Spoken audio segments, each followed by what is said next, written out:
All right, so chapter 21, part 2, we're going to finish up the infectious diseases affecting the genital urinary system.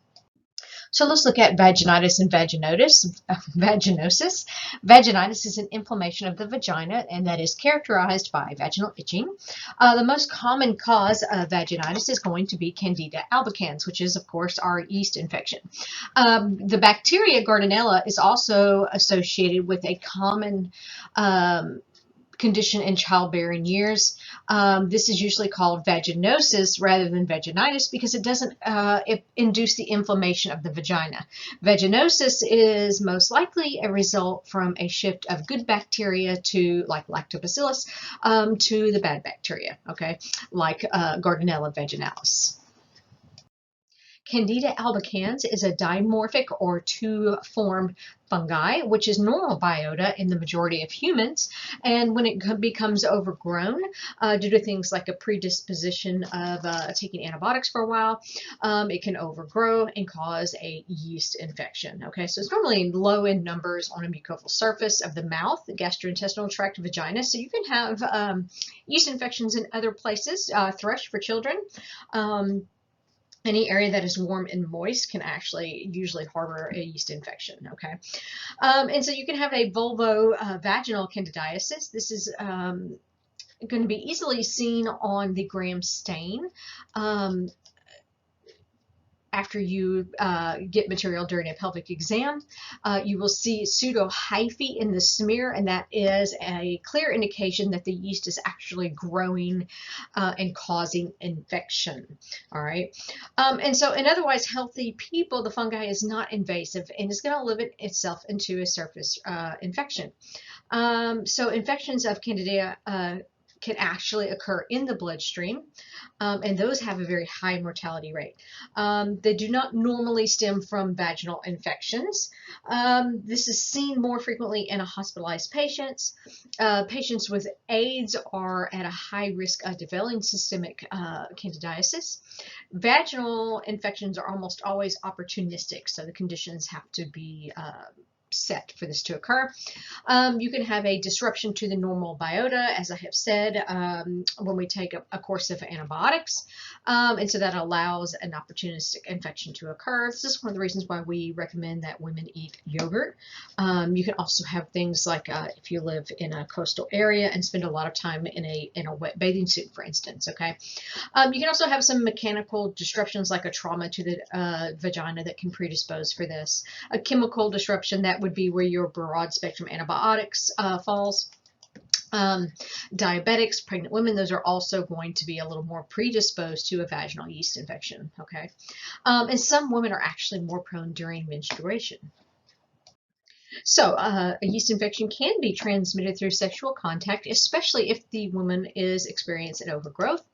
The recipient's immune system will normally take care of that because it is normal biota, although they can be passed back and forth between partners even after treatment. Women with HIV, of course, experience more frequently reoccurring infections, and a small percentage of women with no underlying disease can experience chronic or recurrent vaginal infections with Candida. You're going to treat this topically, sometimes orally, with medications, and we now actually can get these. So vaginosis is common to women in childbearing years. Doesn't usually, like I said before, include inflammation of the vagina. This can also be called bacterial vaginosis. And this is going to yield a discharge with a very fishy odor, which is going to be caused by the metabolic byproducts of anaerobic bacterium. And so these are going to be the Gardnerella species. This can actually lead to pelvic inflammatory disease, infertility, and subsequent ectopic pregnancies due to scarring. Okay. The mechanism of that damage is completely understood. Babies born to mothers with vaginosis can have a low birth weight. This is considered to be not to be, sorry, sexually transmitted, although women who have never had sex don't usually develop this. It does occur with sexually active women typically. So it is somehow associated with sex, but it is not transmitted by it. All right, and this could have something to do with penetration of semen, causing changes in the vaginal epithelium or microbiota. We don't really know exactly. Okay, the lower pH typical of the vagina is also going to be higher in vaginosis as well. So to diagnose this, you just need to stain vaginal secretions that are going to have sloughed off vaginal epithelial cells. Some cells will appear to be covered with some adherent bacteria. They normally are not covered with bacteria, and so that's a pretty good indicator. This can also be found via a pap smear. Sometimes you can do a genomic analysis, but it's usually not going to undergo that extent. Treatment is going to be metrodiazonal or clindamycin, and people with IUDs that are using IUDs for contraception definitely need to undergo treatment, as that may predicate a passageway for bacteria to gain access to the upper reproductive tract. Next is Trichomonas vaginalis, and you can see this resembles our Giardia, except there is one spot that looks like an eye spot instead of two. In other words, in other ways, they look just alike. Okay, and so this is a protozoan. Does not have a cyst form, and it will not survive long outside of the host, and it can often cause an asymptomatic infection. And so people are also often going to have a chronic infection because they do not realize they have one. And so that can make them more susceptible to things like HIV and infertility. Males often have no symptoms. Females can sometimes have a white to greenish frothy type of discharge. Next, we have prostatitis, which is inflammation of the prostate gland. This is going to be caused by bacteria that are transmitted from the gastrointestinal tract, and it can cause inflammation. Of course, we can also have an acute prostatitis, which is almost always caused by bacterial infection. There are usually normal biota from the intestinal tract and may have caused a previous urinary tract infection. If you can have a chronic form of prostatitis, often caused by bacteria as well. Can be unresponsive to antibiotics because it can form biofilms with a mixed conglomerate of bacteria. Some of these, of course, have no microbial cause at all. Infectious disease specialists feel that if one or more bacteria are involved, but it is very difficult to culture these. Symptoms include pain in the groin or lower back, frequent urge to urinate, difficulty urination, or blood in the urine as well. Treatment with ciprofloxacin or levofloxacin. So there are three diseases here, or three conditions, I should say, that can cause lesions on the genitals. And these are going to be, and you're probably familiar with these, syphilis, kinkroid, and genital herpes, okay? And then if you have one of these, this will actually predispose you to having an infection from HIV because you now have an open portal of entry. You have an open lesion on your skin. All right, so the first of these is syphilis. This is caused by Treponema pallidum. This is going to be a spirochete. It is going to be gram-negative, and we have three clinical stages. You can have primary syphilis, and that can progress if untreated to secondary syphilis and tertiary syphilis. Primary syphilis is going to be here in the top picture, top left. You can see a canker-type lesion. Secondary syphilis, you're going to see this in the bottom. You'll have this characteristic rash that appears on the palms of your hands and the soles of your feet. And then we can also have the gummus lesion here at top right in tertiary syphilis. Syphilis can also have a latent period, and that can last different amounts of times. It is going to be transmissible during the primary and secondary stages. Early latency also as well.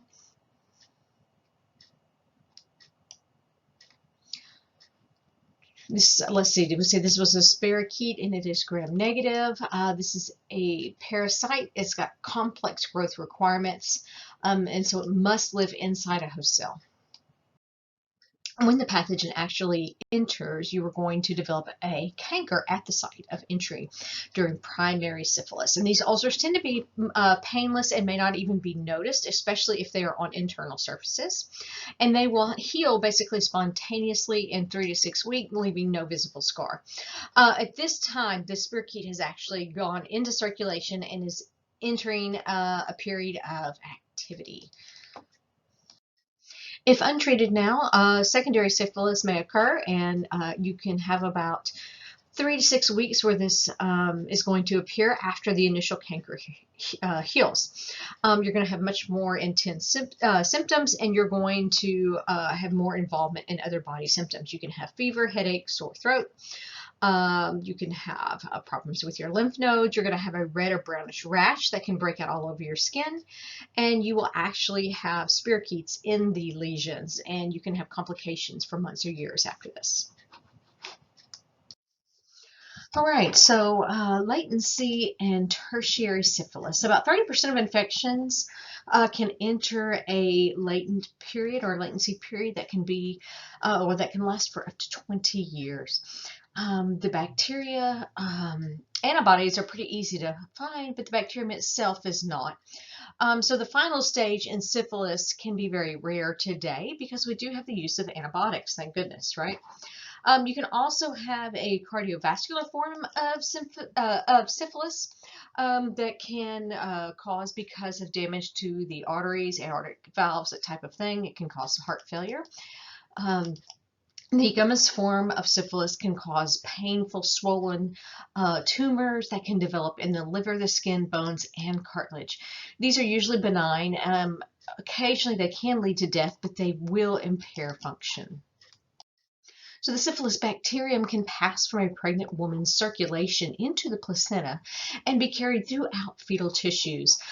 This is congenital syphilis, and this infection can occur during any of the 3 trimesters. You can have inhibition of fetal growth, disruption of very important periods of development. This is particularly true early on when you're developing so much of the systems. This can result in things like a very small mild defect all the way to spontaneous miscarriage and stillbirth. Infants can have a nasal discharge, skin eruptions, deformation of bones, problems with your nervous system, and the late form can actually cause a very unusual assortment of issues with bones, eyes, inner ears, joints, that type of thing. In the pictures here, you can see the desquamation, which is, remember, that's the shedding of the skin, the macropapular skin lesions that are seen mainly on the ears, on the bridge of the nose, the feet, the bottom of the feet, the palms of the hand. So humans are the only natural host for Treponema pallidum.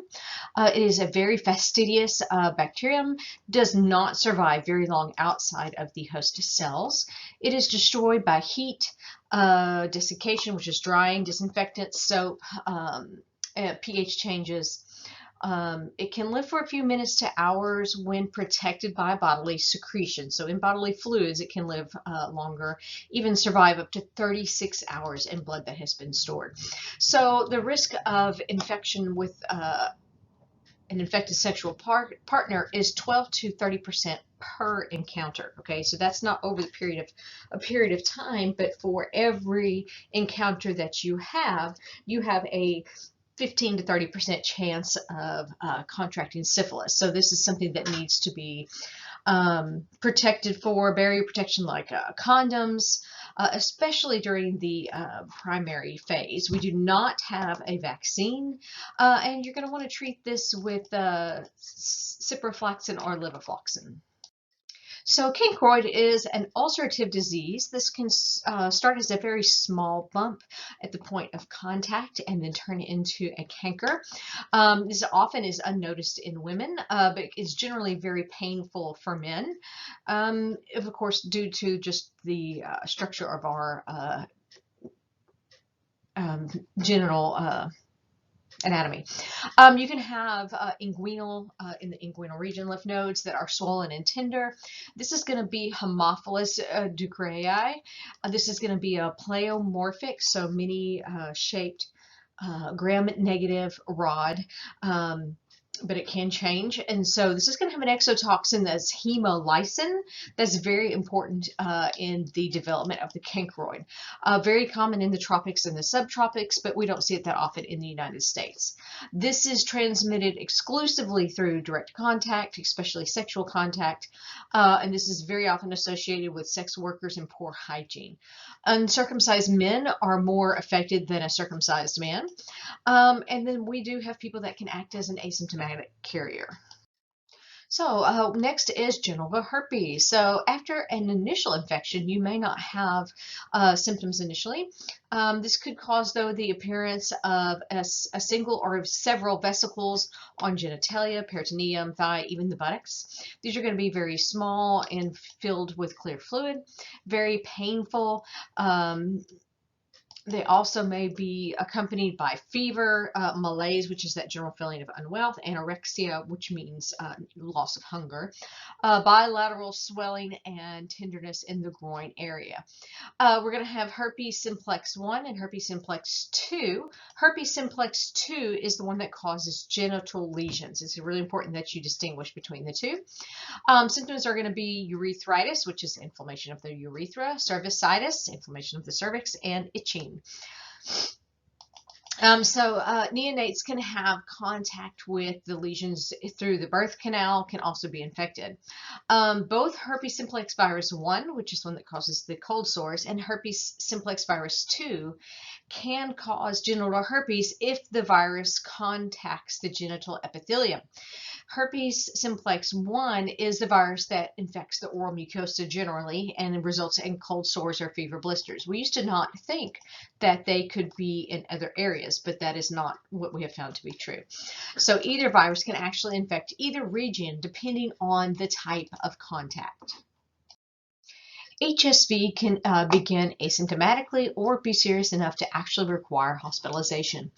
After you initially recover from the infection, you will have a recurrent episode of lesions that are generally less severe than the initial onset, but you can also see a very severe form as well. Some people never have recurrent lesions, and some people have almost constant outbreaks, so you have a whole continuum of everything in between.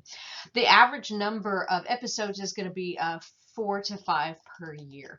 Most patients are going to be asymptomatic or experience recurrent surface infections indefinitely. Every year, 1 or 2 people per million with chronic herpes infections will actually develop an encephalitis. HSV infections can be very destructive and even fatal for the neonate or fetus. They can occur when the infants are contaminated by the mother's reproductive tract during childbirth. Pregnant women that have a history of recurrent infections should be monitored for any signs of viral shedding, especially in the last month of pregnancy. If there is no recurrence, then vaginal birth will be okay. And if there is an outbreak, then they will do a C-section. So herpes virus, of course, as it can become latent. It can actually kind of sit in a ganglion, a sacral ganglion, and then be reactivated by different bacterial infections. It can infect the oral mucosa. It can be reactivated also by other stimuli such as UV radiation, stress, physiological stress, psychological stress, injury, even undergoing menstruation. Okay, even another microbial infection can trigger it to be reactivated. Okay, so at this point your virus has been making large number of virions on the surface of the body, and they're usually going to be found in the same site as other lesions. There's no vaccine currently available, but more than one is actually being tested and they are working on it, so we should have a vaccine really soon. It's important, of course, to avoid contact with infected bodily fluids or surfaces, I should say. That's the only way to avoid it. condoms can provide some protection, but if they must cover the site, and so herpes is not always directly just on the penis, it can be in the genital area. Okay, lesions can occur outside the area covered by the condom. Mothers with cold sores can transmit them to their babies when they're kissing them, so they shouldn't kiss them on the mouth. So we have acyclovir and some others here that we can actually treat with. So HPV is next, human papillomavirus. This is the cause of genital warts. And those are, of course, a cauliflower type outgrowth of tissue that forms on the genitals. An individual can be infected with these viruses and not have the warts. That is just one of the symptoms. In the female, these often occur on the vulva and around the vagina. In males, it's going to be on the penis and scrotum. In both sexes, warts can appear on the anus and the skin around the groin. HPV is going to cause warts that range from very tiny, flat, very inconspicuous bumps to those cauliflower-like lesions that are called condyloma acuminata.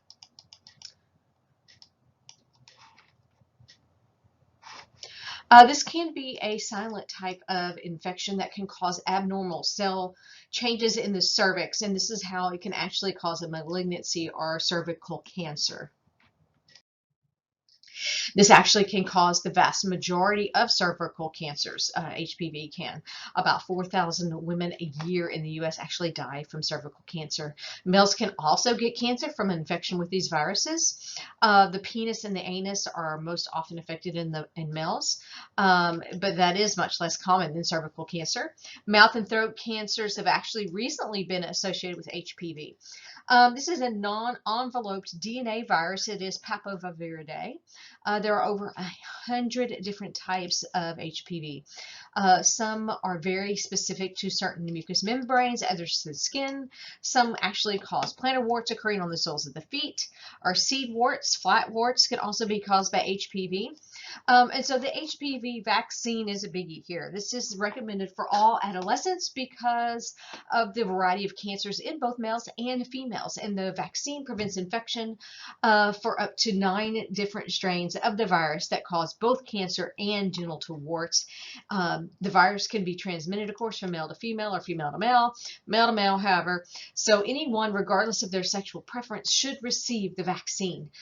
It is also so common that most sexually active individuals will be exposed to the virus at some point in their lives. And so it is very important that our young adolescent children and children will be getting this vaccine.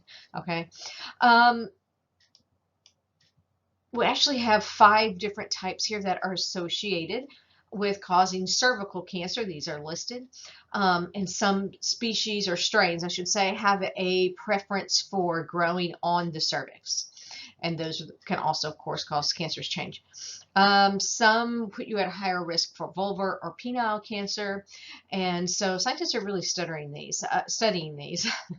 One of the major factors for their virulence is their ability to activate an oncogene, which actually codes for a protein that can disrupt normal cell function and cause uncontrolled growth of cells.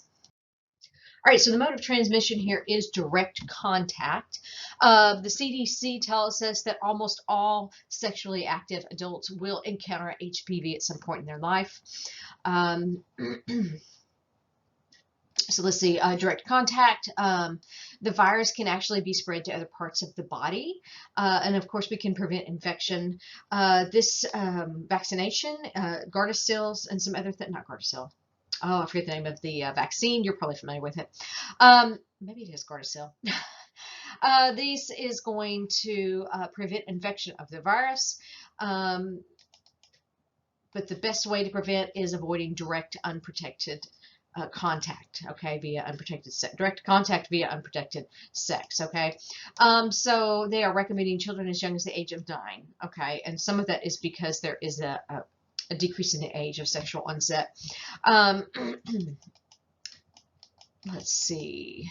The Pap smear is one of the best modes of screening procedure for cervical cancer. It can detect almost all precancerous cells at a very, very early stage. So early detection is very important.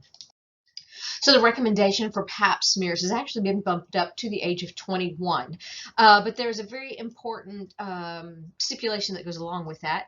That means within 3 years of their first sexual contact. So that can be much, much earlier than that, and usually is a little earlier than 21, although most providers are following the age 21.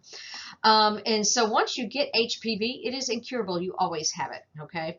It doesn't go away. Let's see. The warts can be removed. The virus itself can resolve itself, but you're still going to have that in your system. So molluscum contagiosum is a virus in Poxviridae that can cause this disorder. It's the form of skin lesions. It is an STD. It causes a wart-like growth found on mucous membranes of the skin and the genital areas. Few problems are actually associated with these beyond the warts themselves. Okay, so this can be transmitted through fomites like clothing or towels. Okay, Group B streptococcus. So, Group B strep is something they do test pregnant women for. The reason they do that is because colonization of a pregnant female by Group B strep actually puts the neonate at risk because the organism can produce hemolysin. Remember, heme is referring to red blood cells, lysin, leucine, so rupturing or breaking down of red blood cells, okay? So having this when you are pregnant can actually result in preterm labor. The neonate can develop meningitis or pneumonia because of exposure to it during the birthing process. You can have permanent damage like hearing or vision loss.